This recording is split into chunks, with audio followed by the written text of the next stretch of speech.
The desert heat shimmered across the rocky terrain as Staff Sergeant Maria Santos checked her rifle one final time. The intelligence reports had been clear. 2 high-value enemy generals were meeting in a compound just 3 miles from their position. What the reports hadn't mentioned was the small army of fighters surrounding the target location. Maria had served alongside Navy SEALs for 18 months as part of a joint special operations unit. As a combat medic and sharpshooter, she had earned their respect through countless missions in Afghanistan. The SEALs treated her as one of their own, and she had saved more lives than she could count. But today felt different. Today, something was going wrong. The mission briefing had seemed routine. Intelligence suggested 20 to 30 enemy combatants, protecting the compound where General Rashid Hassan and General Omar Khalil were coordinating attacks on coalition forces. These 2 men had orchestrated bombings that killed dozens of American soldiers over the past 6 months. Taking them out would save countless lives. Lieutenant Commander Jake Morrison led the 12-person team through the pre-dawn darkness. Maria carried her medical supplies alongside her M4 carbine, ready for whatever they might encounter. The team moved like shadows across the desert floor, using night vision to navigate the treacherous terrain.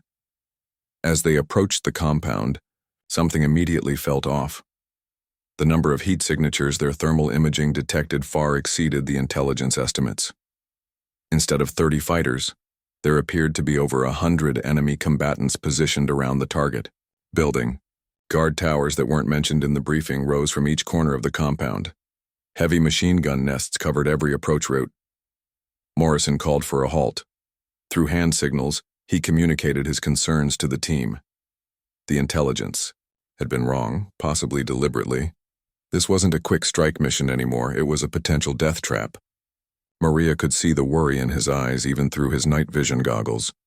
The team set up an observation post behind a rocky outcrop, studying the compound for over an hour.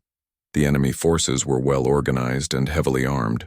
Maria counted at least 6 machine gun positions, multiple sniper nests, and roving patrols that covered every blind spot. Getting close enough to eliminate the generals would require fighting through overwhelming odds. Morrison made the tactical decision to abort the mission. The risk to his team was too great, and the intelligence failure had left them exposed. As they prepared to withdraw, Maria noticed movement in the compound that made her blood run cold.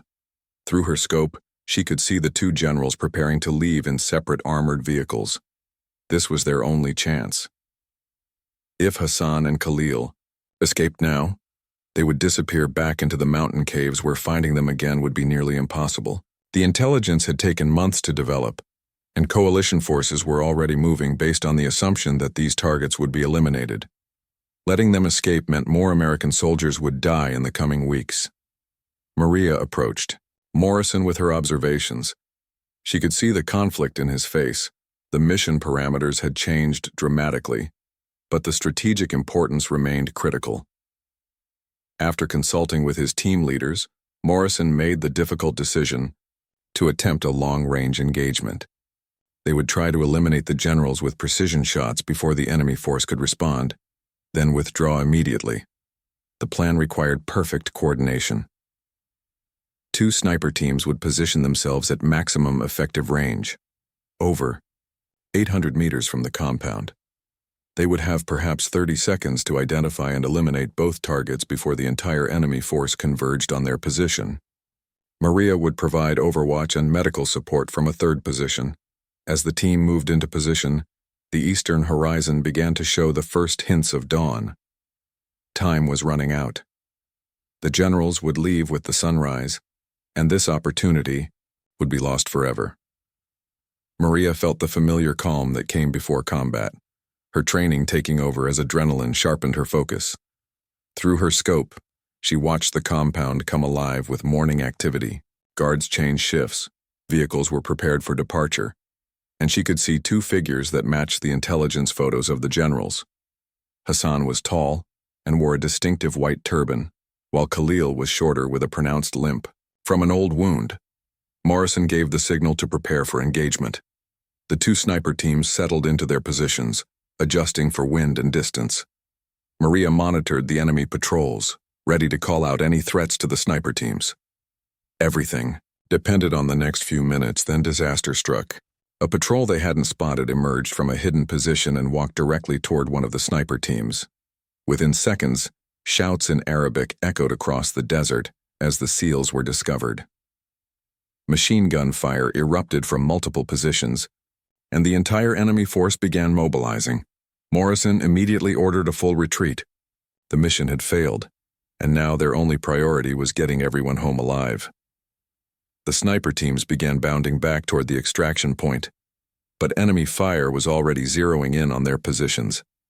Maria could see muzzle flashes from dozens of weapons as the compound erupted into chaos. The withdrawal quickly turned into a fighting retreat. Enemy forces poured out of the compound in pursuit, supported by machine guns and mortars. The SEALs moved tactically, using covering fire and terrain to slow their pursuers.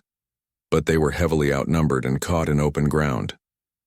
As Maria provided rear guard with 3 other team members, she watched through her scope as the 2 generals climbed into their vehicles. In minutes, they would disappear forever, and this entire mission would have been for nothing. The men responsible for killing dozens of American soldiers would live to plan more attacks. That's when Maria made a decision that would define the rest of her life. Maria Santos watched her teammates falling back under heavy fire, their tactical retreat turning into a desperate race for survival. Bullets whizzed past her position as she provided covering fire, but her mind was focused on the 2 vehicles, preparing to leave the compound. General Hassan and General Khalil were less than a minute from escaping. Lieutenant Commander Morrison's voice crackled through her radio, ordering all personnel to continue the withdrawal to the extraction point. The mission was over, he insisted. Getting the team out alive was now the only priority. But Maria could see what Morrison couldn't from his position. The generals were about to slip away forever. She made a calculation that went against every rule of military engagement. Instead of following the retreat order, Maria broke from her covering position and began moving toward the compound. Not away from the enemy, but directly into their strongest defensive positions. Her teammates shouted over the radio, demanding she return to formation, but she had already committed to a course of action that would either save the mission or get her killed. The compound was a fortress of concrete walls and guard towers, defended by over 100 enemy fighters who were now fully alert and aggressive. Machine gun nests covered every approach, and snipers in the towers had clear fields of fire across the open ground. For one person to assault this position alone was beyond reckless. It was tactical suicide. But Maria had advantages that the enemy couldn't see. She had studied this compound for over an hour through her scope, memorizing every guard position, every blind spot, and every weakness in their defensive setup. More importantly, she understood something about human psychology that her training had taught her. In chaos, people make mistakes. The compound's defenders were focused on the retreating SEALs, directing most of their fire toward the team's withdrawal route. They expected the Americans to run, not attack. This gave Maria a narrow window of opportunity to exploit their divided attention. She used the rocky terrain to mask her approach, moving in short bursts between cover points. Her first objective was a machine gun nest positioned on the compound's eastern wall. 2 fighters operated the heavy weapon, pouring rounds toward her teammates' positions. Maria approached from their blind side, using a drainage ditch that intelligence photos had shown but that the defenders seemed to have forgotten about. The attack had to be swift and silent. If the defenders realized they were being flanked, they would quickly reposition to cut off her advance. Maria crawled through the ditch until she was within 30 meters of the machine gun position, then waited for the right moment. When the gunners paused to reload, she made her move. 2 precision shots eliminated the machine gun team before they could react. Maria immediately claimed their position, turning the heavy weapon around to fire into the compound. The psychological effect was immediate and devastating. The defenders suddenly realized they were taking fire from inside their own perimeter, causing confusion and panic among their ranks. Using the chaos to her advantage, Maria abandoned the machine gun position and continued her assault. The compound's layout worked in her favor now. The high walls that were designed to keep attackers out also prevented the defenders from seeing where she was moving. She used this to systematically eliminate guard positions along the eastern wall. Each engagement required perfect timing and accuracy. Maria couldn't afford to miss, and she couldn't afford to be detected before eliminating each threat. Her medical training had taught her anatomy, and her marksmanship training had taught her precision. Combined with her combat experience, these skills made her devastatingly effective in close-quarters battle. The enemy's response was predictable, but disorganized. Instead of coordinating their defense, individual fighters began moving independently to find and eliminate the infiltrator. This played directly into Maria's hands, as she could defeat them one by one rather than facing coordinated resistance. Through her radio, she could hear Morrison and the team calling for her to abort and withdraw. They couldn't understand what she was attempting. A single-person assault on a fortified position should have been impossible. But Maria wasn't thinking like a conventional soldier anymore. She was thinking like a predator, using speed, surprise, and violence of action to overcome superior numbers. The compound's interior was a maze of buildings and courtyards connected by narrow passages.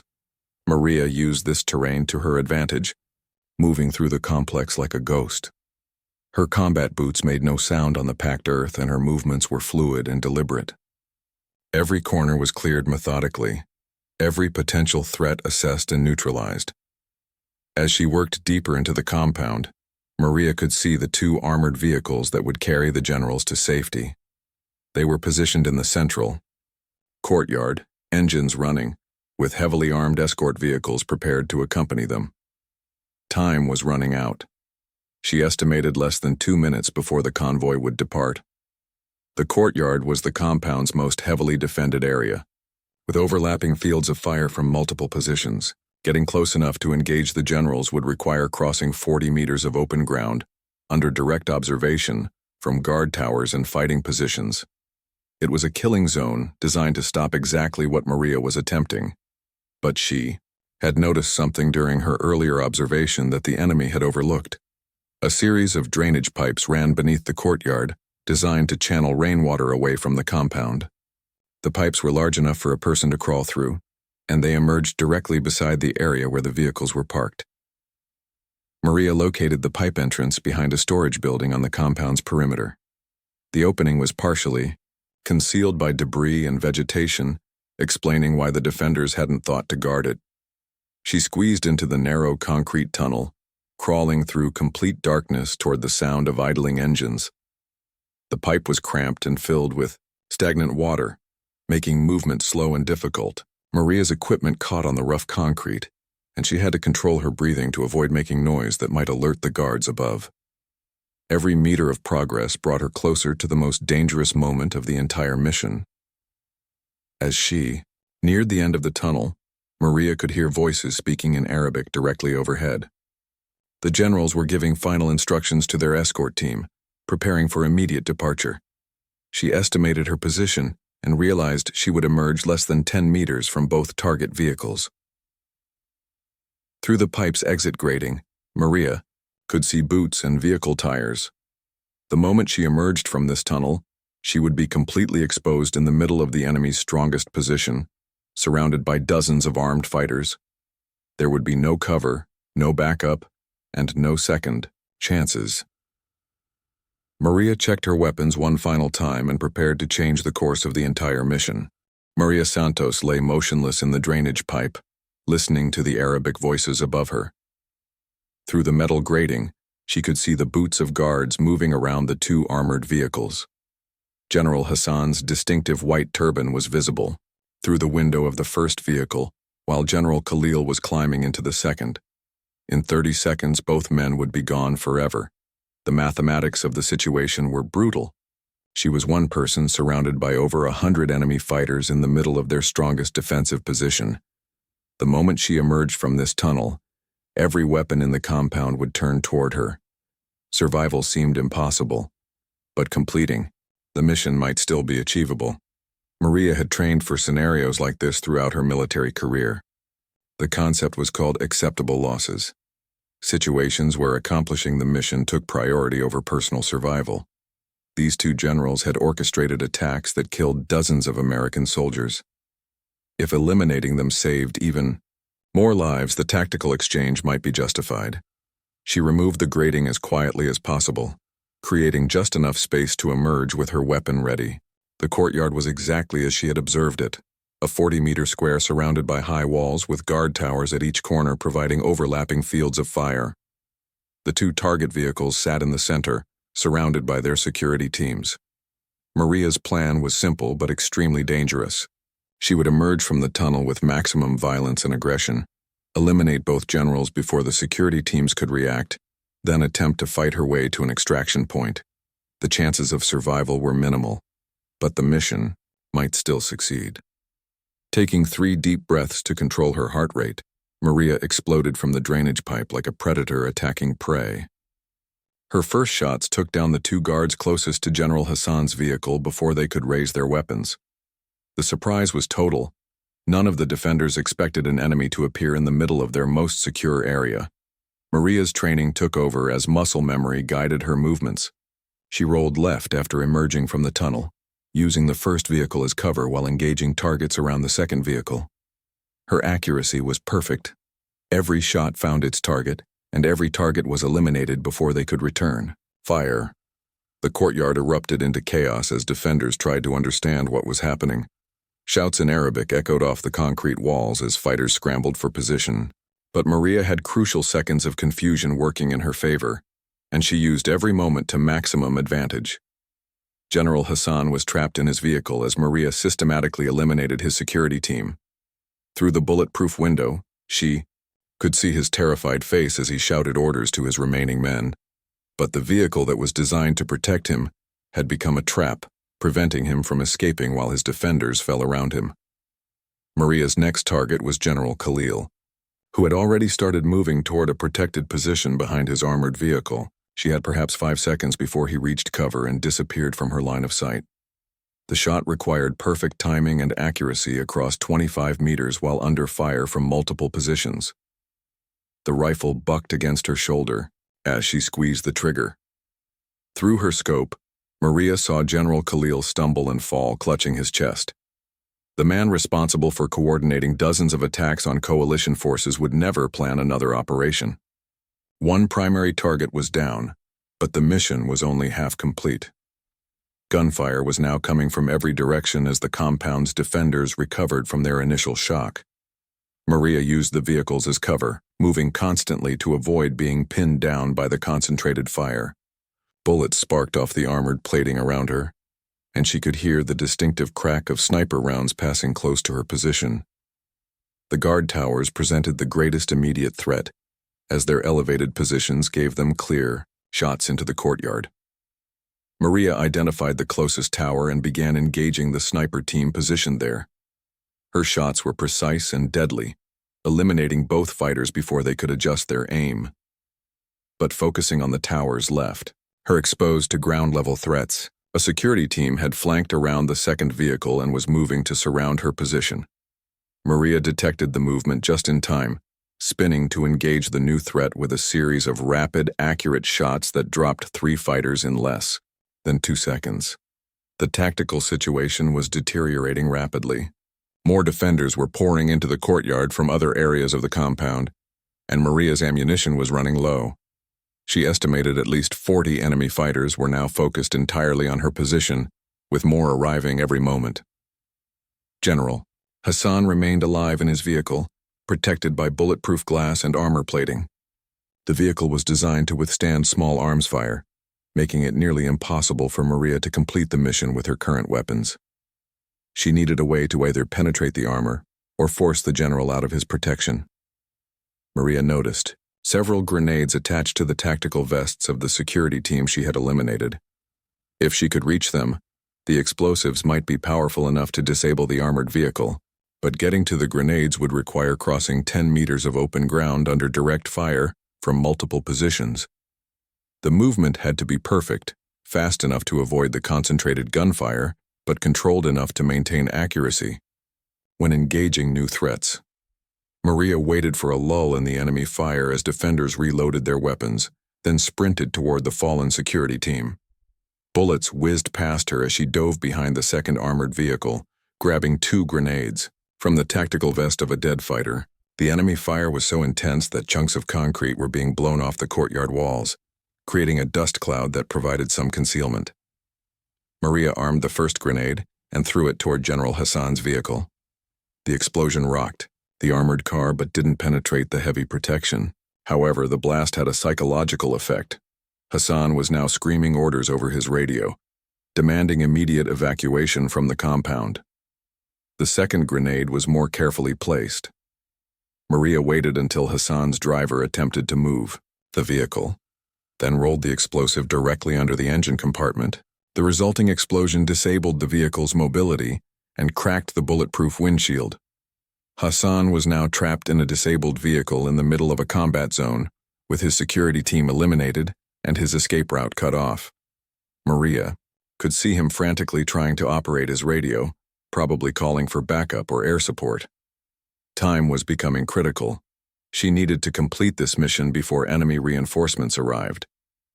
The damaged windshield provided the opportunity Maria needed. While still bulletproof, the glass was now spiderwebbed with cracks that weakened its structural integrity. A precisely placed shot with her rifle might be able to penetrate the compromised barrier. Maria positioned herself for the final shot, knowing that this moment would determine whether the entire mission succeeded or failed. General Hassan sat just 20 meters away, protected by damaged but still formidable armor. Around her, over 100 enemy fighters were closing in, their gunfire becoming more accurate as they coordinated their attack. She had one shot to end this and seconds to take it. Maria Santos steadied her rifle against the concrete barrier, focusing on the spider-webbed windshield of General Hassan's disabled vehicle. Through her scope, she could see his panicked face as he shouted into his radio, demanding immediate extraction. The cracked bulletproof glass was her only chance to complete the mission, but the shot would need to be perfect. The compound around her had become a war zone. Machine gun fire echoed off the concrete walls as over 100 enemy fighters concentrated their attack on her position. Bullets chipped concrete inches from her head, and she could hear the distinctive whistle of sniper rounds searching for their target. Every second she delayed increased the chances of being overwhelmed. Maria controlled her breathing, slowing her heart rate despite the chaos surrounding her. Her marksmanship training had taught her to find calm in the storm, to create a bubble of focus that allowed precise shooting even under extreme stress. The crack pattern in the windshield told her exactly where to aim for maximum penetration. The rifle bucked against her shoulder as she fired. Through her scope, Maria watched the bullet impact the damaged windshield at the exact point where multiple fractures intersected. The compromised glass shattered completely, and General Hassan slumped forward in his seat. The architect of dozens of attacks on American forces would never plan another operation. Both primary targets were eliminated, but Maria's situation had become desperate. Enemy fighters were now attacking from three sides, using coordinated fire and movement to close the trap around her position. She had perhaps 60 seconds before they overran her completely, and her ammunition was nearly exhausted. The original extraction plan was impossible now. Her teammates had withdrawn over a mile away, following Lieutenant Commander Morrison's orders to reach safety. Maria was completely alone in the middle of enemy territory, surrounded by fighters who wanted nothing more than to capture or kill the woman who had just eliminated their commanders. But eliminating the generals had created an unexpected opportunity. The enemy forces were now leaderless and operating without central command. Instead of coordinated military tactics, they were fighting with emotion and anger, making mistakes that a trained soldier could exploit. Maria began moving through the compound systematically, using their disorganization against them. Her medical training had taught her anatomy, and her combat experience had taught her efficiency. Every shot was placed with surgical precision, designed to immediately incapacitate rather than simply wound. She couldn't afford to waste ammunition or leave threats behind her as she moved toward the compound's perimeter. The enemy's numerical advantage was offset by their lack of coordination. Instead of working together to corner her, individual fighters were trying to claim credit for eliminating the infiltrator. This competitive mindset created gaps in their coverage that Maria exploited ruthlessly. She reached the compound's eastern wall, the same area where she had begun her assault. The machine gun nest she had captured earlier was now surrounded by enemy fighters, but they were focused outward, expecting an attack from outside the compound. They hadn't considered that the threat might come from behind them. Maria's assault on the eastern wall positions was swift and devastating. Using grenades taken from fallen fighters, she systematically eliminated each defensive position along the wall. The explosions created confusion and panic among the remaining defenders, many of whom began falling back toward the compound's center. The psychological impact of her success was becoming apparent. These fighters had believed their compound was impregnable, protected by overwhelming numbers and strong defensive positions. The fact that one American soldier had penetrated their security and eliminated their commanders was creating fear and uncertainty in their ranks. Maria could hear vehicles approaching from outside the compound, either reinforcements for the enemy or possibly coalition forces responding to the firefight. She needed to reach the perimeter and identify these new arrivals before they became another threat to manage. Climbing onto the eastern wall, Maria could see a convoy of vehicles approaching across the desert. Through her scope, she identified them as enemy reinforcements, at least 50 more fighters with heavy weapons and armored vehicles. If they reached the compound, any chance of escape would disappear completely. The reinforcement convoy was still 2 miles away, giving Maria perhaps 5 minutes before they arrived. She needed to use this time to either escape the compound or find a defensive position that could withstand the additional enemy forces. Neither option seemed promising given her current ammunition and equipment status. Maria made another tactical decision that defied conventional military wisdom. Instead of attempting to escape before the reinforcements arrived, she would use the compound's own defensive positions against the incoming enemy forces. The same weapons and fortifications that had been used to attack her teammates could now be turned against their original owners. The compound's armory was located in a concrete bunker near the central courtyard. Maria had observed it during her initial assault and noted the heavy security around the building. Now, with most of the defenders dead or scattered, the armory presented an opportunity to resupply and prepare for the incoming reinforcements. Breaking into the armory required explosives, which Maria found on the tactical vests of eliminated fighters. The concrete door was designed to withstand external attack, but it was vulnerable to charges placed directly against its hinges. The explosion that breached the armory also served as a signal to any remaining defenders of her location. Inside the armory, Maria found exactly what she needed: additional ammunition, grenades, and most importantly, several anti-tank weapons that could stop the approaching armored vehicles. The irony wasn't lost on her. She would use the enemy's own weapons to defeat their reinforcements. Maria positioned herself in one of the guard towers that provided commanding views of the approach routes to the compound. The elevation gave her clear fields of fire across the desert, and the concrete construction would provide some protection against return fire. She would make her final stand from the same positions that had been used to attack her teammates hours earlier. The approaching convoy was now close enough that she could see individual vehicles through her scope. The lead elements included 2 armored personnel carriers followed by technical vehicles mounted with heavy machine guns. The tactical formation suggested these were experienced fighters, not the local militia that had originally defended the compound. Maria's radio crackled with familiar voices, her teammates calling her designation and demanding a status report. Lieutenant Commander Morrison's voice cut through the chatter, ordering her to respond and report her position immediately. The SEAL team had not abandoned her after all, despite her disobedience to direct orders. Through her scope, Maria could see dust clouds on the horizon behind the enemy convoy. Coalition vehicles were also approaching, racing to reach her position before the enemy reinforcements could overwhelm her defenses. The next few minutes would determine whether her unauthorized assault would be vindicated, or whether it would cost both her life and those of her teammates. The enemy convoy was now within range of the anti-tank weapons. Maria selected her first target, the lead armored vehicle that posed the greatest threat to any rescue attempt. The rocket-propelled grenade streaked across the desert, impacting the vehicle's front armor and creating a massive explosion that stopped the entire convoy. The battle for the compound was about to begin again, But this time Maria held the high ground and the heavy weapons. The question was whether she could hold her position long enough for help to arrive, or whether the enemy reinforcements would overwhelm her defenses before her teammates could reach her. Either way, the mission was complete. Both generals were dead, and their terrorist network was now without leadership. Sometimes victory came at a price that went beyond personal survival, and Maria had accepted that price when she made her decision to storm the compound alone.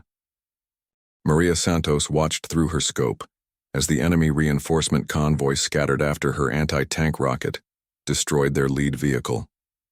50 enemy fighters were now deploying across the desert, using their damaged vehicles as cover while they prepared to assault the compound. But from her position in the guard tower, Maria held every tactical advantage they had originally possessed. The irony of the situation wasn't lost on her. Hours earlier, she had been the one attacking a Iwastaiur fortified position defended by superior numbers. Now the roles were reversed. She controlled the high ground, the heavy weapons, and the defensive positions while the enemy was forced to attack across open ground. Maria's radio continued to crackle with transmissions from her SEAL team. "Lieutenant." Commander Morrison's voice was urgent as he demanded her position and status. She could hear vehicle engines in the background of his transmissions, confirming that the team was moving to support her despite her disobedience of direct orders. The first enemy assault came from the compound's southern approach, where the terrain provided the most cover for advancing fighters. Maria watched through her scope as approximately 20 fighters moved in coordinated bounds toward the outer wall. Their tactics were professional and disciplined, confirming these were experienced soldiers rather than local militia. Using the compound's own defensive weapons against their former owners, Maria engaged the advancing force with devastating accuracy. The heavy machine gun she had captured from the eastern wall gave her overwhelming firepower advantage, and her elevated position allowed her to see and engage targets that were invisible to each other at ground level. The psychological impact on the attacking force was immediate and severe. They had expected to overrun a compound defended by scattered survivors of their original force. Instead, they found themselves facing concentrated, accurate fire from positions they couldn't identify or effectively counter. The assault broke apart as fighters sought individual cover rather than maintaining unit cohesion. Maria used this tactical victory to reposition within the compound, moving to a different guard tower that provided better fields of fire against the next probable approach route. Her medical training had taught her the importance of treating symptoms quickly, and her combat experience had taught her that maintaining initiative was crucial for survival. The second enemy assault came 20 minutes later from the eastern approach, coordinated with suppressive fire from the survivors of the first attack. This time, the enemy fighters had learned from their initial failure, using smoke grenades and coordinated movement to mask their advance. But Maria had spent over 2 hours studying this compound and its defensive positions. She knew every blind spot, every weakness, and every advantage the terrain offered. More importantly, she understood something the attackers didn't. The compound had been designed to keep people out, which meant it could also be used to keep people trapped inside once they breached the perimeter. As the second assault force penetrated the outer wall, Maria systematically sealed their escape routes using explosives and positioned machine gun fire. The fighters who had managed to enter the compound found themselves trapped in a killing zone, with no way to withdraw. The tactical situation that had seemed advantageous moments earlier became a death trap. The elimination of the second assault force created a lull in the enemy attack as the remaining fighters reconsidered their options. Maria used this breathing space to assess her ammunition and equipment status while monitoring radio communications between the surviving enemy forces and their command structure. Through intercepted communications, Maria learned that the enemy was calling for additional reinforcements and considering the use of heavy weapons or air support to eliminate her position. The local commander was also requesting permission to withdraw, rather than continuing to suffer casualties against what he described as impossible defensive advantages. Maria's teammates were now close enough that she could see dust clouds from their vehicles on the northern horizon. Lieutenant Commander Morrison's voice on the radio was clearer now, indicating they were within a few miles of her position. But the enemy had also seen the approaching coalition forces and was preparing for a three-way battle that would put everyone at risk. The tactical situation was becoming complex and dangerous. Maria was surrounded by enemy forces that outnumbered her 20-1, but she was also in danger from friendly fire if her teammates couldn't identify her position during their assault on the compound. Communication and coordination would be crucial for preventing a catastrophic mistake. Maria activated her emergency transponder, broadcasting her exact location to coalition forces, while simultaneously using colored smoke grenades to mark her position visually. The green smoke rising from the guard tower would be visible to her teammates, while also serving as a psychological weapon against the remaining enemy fighters. The final enemy assault came just as coalition vehicles appeared on the northern horizon. Knowing they were about to be caught between two forces, the remaining enemy fighters launched a desperate attack on Maria's position, using all their remaining heavy weapons and explosives. The guard tower shook under the impact of rocket-propelled grenades and recoilless rifle fire as enemy forces concentrated everything they had on eliminating the woman who had single-handedly destroyed their entire operation. Concrete debris rained down around Maria as she continued to return fire with deadly accuracy. Through her scope, Maria could see Lieutenant Commander Morrison's team deploying from their vehicles approximately 1 mile north of the compound. They were moving in tactical formation toward her position, but they would need several minutes to cross the desert terrain. Several minutes she wasn't sure she could survive against the concentrated enemy assault. The tower's structure was beginning to fail under the continued bombardment. Cracks appeared in the concrete walls, and Maria could feel the entire building swaying with each impact. She needed to either abandon her position or find a way to end the battle before the tower collapsed completely. Maria made her final tactical decision of the engagement. Using the last of her anti-tank weapons, she targeted the enemy's ammunition supply vehicle that had been supporting their assault. The resulting explosion was visible for miles as secondary detonations created a chain reaction that eliminated most of the remaining enemy force. The few surviving enemy fighters began withdrawing across the desert as Morrison's team closed on the compound. Maria had held her position long enough for help to arrive, and the mission that had begun as a tactical retreat had ended as a complete strategic victory. As the gunfire finally stopped echoing across the desert, Maria slumped against the damaged wall of the guard tower. She was covered in concrete dust and debris. Her ammunition was exhausted and her equipment was damaged from hours of combat. But both target generals were dead. Their entire command structure had been eliminated, and dozens of enemy fighters had been neutralized. The sound of American voices calling her name across the compound was the most beautiful sound Maria had ever heard. Lieutenant Commander Morrison's voice on the radio was urgent but relieved as he confirmed her position and requested immediate medical evaluation. The unauthorized assault that should have been a suicide mission had somehow succeeded beyond anyone's wildest expectations.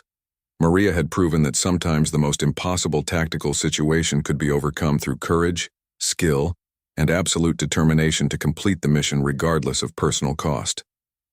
Maria Santos heard her teammates calling her name across the compound as Lieutenant Commander Morrison's team secured the perimeter.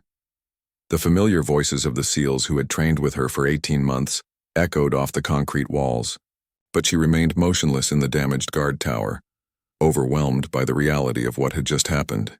The tactical assessment was clear. She had single-handedly eliminated 2 high-value enemy generals, destroyed their entire command structure, and neutralized over 60 enemy fighters during a 4-hour battle. The mission that had begun as an intelligence failure and tactical retreat had ended as one of the most successful special operations in recent military history. But the personal cost was only beginning to register in Maria's mind. She had directly disobeyed orders from a superior officer, abandoned her team during a combat withdrawal, and undertaken an unauthorized assault that should have resulted in her death. The success of the mission didn't change the fact that she had violated fundamental military discipline. Morrison's boots echoed on the concrete stairs as he climbed to her position in the damaged tower.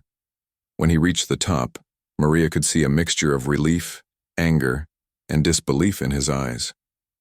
She had saved the mission and eliminated critical enemy targets, but she had also put the entire team at risk through her unauthorized actions. Santos, what the hell were you thinking? Morrison's voice carried the weight of command authority mixed with genuine concern for her welfare. You disobeyed a direct order to withdraw and launched a solo assault on a fortified position. That's not tactical brilliance. That's insubordination that could have gotten everyone killed. Maria struggled to find words that could explain her decision. How could she describe the moment when she realized the generals were escaping and chose mission completion over personal survival? How could she justify risking everything on a plan that had almost no chance of success? Sir, they were getting away, Maria replied quietly. Hassan and Khalil were responsible for killing dozens of our people. If they escaped, we might never get another chance to stop them. I calculated the risk and decided the mission was worth it.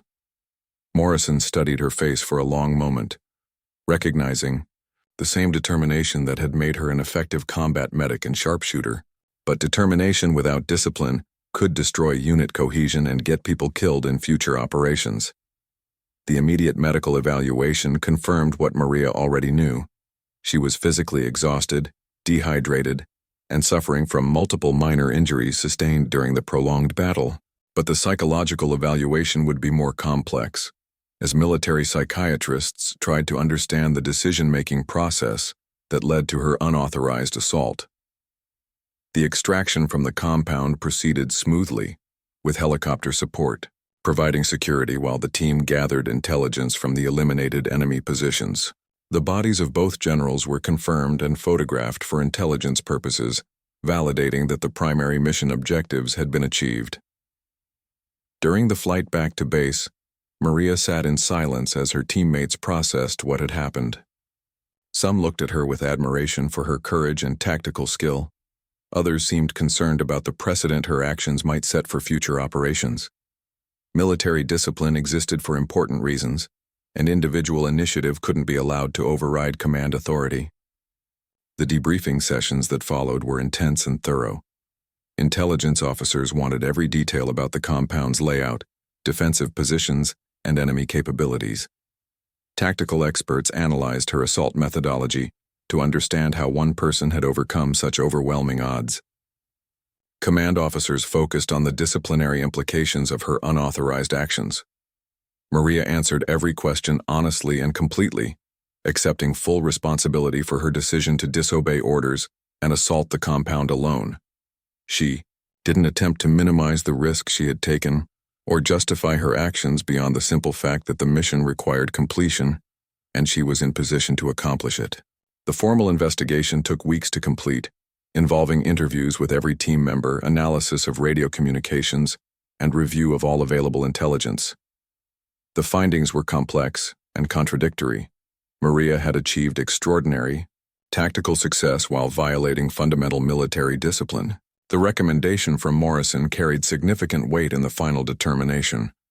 Despite his anger at her disobedience, he acknowledged that her actions had saved American lives by eliminating 2 critical enemy commanders. He also noted her exceptional performance under extreme combat conditions and her complete honesty during the investigation. The final decision came from the highest levels of Special Operations Command. Maria would receive the Silver Star for exceptional valor in combat, recognizing her courage and tactical brilliance in eliminating high-value enemy targets under impossible circumstances. But she would also receive a formal reprimand for disobeying direct orders and endangering her team through unauthorized actions. The compromise reflected the military's need to balance recognition of exceptional performance with maintenance of discipline and command authority. Maria had proven that individual initiative could achieve remarkable results, but the military couldn't function if soldiers routinely disobeyed orders based on personal judgment. Maria accepted both the commendation and the reprimand with the same quiet professionalism she had shown throughout her military career. She understood that her actions had consequences beyond their immediate tactical success, and she was prepared to accept responsibility for all aspects of her decision. The impact of the mission extended far beyond the immediate elimination of 2 enemy generals. Intelligence gathered from the compound led to the disruption of an entire terrorist network, preventing dozens of planned attacks on coalition forces. The psychological effect on enemy morale was equally significant, as word spread that their most secure positions could be penetrated and their leaders eliminated. For Maria, the mission represented a defining moment that would shape the rest of her military career. She had proven to herself and others that extraordinary circumstances sometimes required extraordinary actions, even when those actions carried enormous personal and professional risks. The SEALs who had trained with her for 18 months continued to treat her as one of their own, recognizing that her unauthorized assault had saved the mission when conventional tactics had failed. But they also understood that discipline and teamwork were essential for survival in future operations. Years later, Maria would look back on that desert compound as the place where she learned the true meaning of courage. Not the absence of fear, but the willingness to do what was necessary despite overwhelming odds and uncertain consequences. She had stormed enemy lines when her teammates were retreating, killed 2 generals and their forces, and proven that sometimes one person's determination could change the outcome of an entire mission. The story became legend within special operations circles, told as an example of both exceptional tactical brilliance and the complex relationship between individual initiative and military discipline. Maria Santos had shown that the most impossible missions could sometimes be accomplished through courage, skill, and an absolute refusal to accept defeat. But she had also demonstrated that such victories came at a cost that went beyond personal risk, affecting team dynamics, command relationships, and the fundamental principles that held military units together. Her success was complete, but so was her understanding of the weight that such decisions carried for everyone involved.